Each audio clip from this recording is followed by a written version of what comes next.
जय श्री कृष्णा, राधे राधे। आज हम सुनेंगे भगवान श्री कृष्ण के जन्म की पौराणिक कथा। भाद्रपद कृष्ण अष्टमी तिथि की घनघोर अंधेरी रात को रोहिणी नक्षत्र में मथुरा के कारागार में वसुदेव की पत्नी देवकी के घर में भगवान श्री कृष्ण ने जन्म लिया था। ये तिथि उस शुभ घड़ी की याद दिलाती है और सारे भारतवर्ष में ये त्योहार जन्माष्टमी के रूप में मनाया जाता है। द्वापर युग में भोजवंशी राजा उग्रसेन मथुरा में राज किया करता था।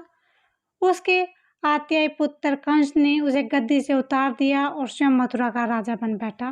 कंस की एक बहन देवकी थी। उसका विवाह वासुदेव नाम युद्धवंशी सरदार से हुआ था। एक समय कंस अपनी बहन देवकी को उसकी ससुराल पहुंचाने जा रहा था। रास्ते में आकाशवाणी हुई, हे कंस, जिस देवकी को तू बड़े प्यार से ले जा रहा है उसी में तेरा काल बसता है। इसी के गर्भ से उत्पन्न 8वां बालक तेरा वध करेगा। ये सुनकर कंस वासुदेव को मारने के लिए उदित हुआ।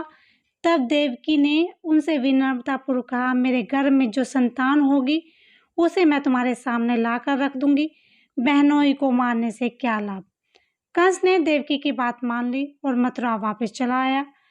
उसने वासुदेव और देवकी को कारागार में डाल दिया। वासुदेव देवकी के एक एक करके 7 बच्चे हुए और 7 को जन्म लेते ही कंस ने मार डाला। अब 8वां बच्चा होने वाला था। कारागार में उन पर कड़े पहरे बिठा दिए गए। उसी समय नंद की पत्नी यशोदा को बच्चा होने वाला था। उन्होंने वासुदेव देवकी के दुखी जीवन को देख 8वें बच्चे की रक्षा का उपाय रचा। जिस समय वासुदेव देवकी को पुत्र पैदा हुआ उसी समय यशोदा के गर्भ से कन्या का जन्म हुआ। और ये कुछ नहीं, सिर्फ एक माया थी।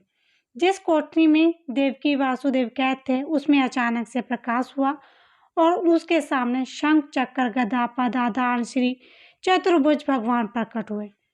दोनों भगवान के चरणों में गिर पड़े। तब भगवान ने उनसे कहा, मैं नवजात शिशु का रूप धारण कर लेता हूँ। तुम मुझे इसी समय अपने मित्र नंद जी के घर वृंदावन में भेज जाओ और उसके यहाँ जो कन्या जन्मी है उसे लाकर कंस के हवाले कर दो। इस समय वातावरण अनुकूल नहीं, फिर भी तुम चिंता ना करो। जागते हुए पहरेदार अपने आप सो जाएंगे। कारागार के फाटक खुल जाएंगे और उफनती अथाह यमुना तुमको पार लगाने में मार्गदर्शन करेगी। उसी समय वासुदेव नवजात शिशु रूप श्री कृष्ण को सूप में रखकर कारागार से निकल पड़े और अथाह यमुना को पार कर नंद जी के घर में पहुंच गए। वहां उन्होंने नवजात शिशु को यशोदा के साथ सुला दिया और कन्या को लेकर मथुरा आ गए। कारागार के फाटक पूर्व बंद हो गए। अब कंस को सूचना मिली कि वासुदेव देवकी को बच्चा पैदा हुआ है। उसने बंदी गृह में जाकर देवकी के हाथ से नवजात कन्या को छीनकर धरती पर पटक मारा, परंतु ये कन्या आकाश में उड़ गई और वहां से कहा, अरे मूर्ख, मुझे मारने से क्या होगा। तुझे मारने वाला जो वृंदावन में जा पहुंचा वह जल्दी ही तेरे पापों का दंड तुझे देगा।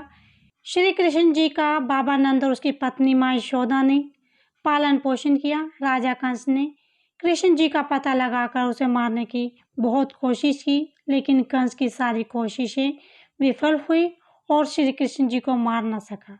अंत में श्री कृष्ण जी ने कंस का वध किया। राजा उग्रसेन को फिर मथुरा की गद्दी सौंप दी। इस तरह से जन्माष्टमी की व्रत कथा पूरी हुई। बोलो श्री कृष्ण भगवान की जय।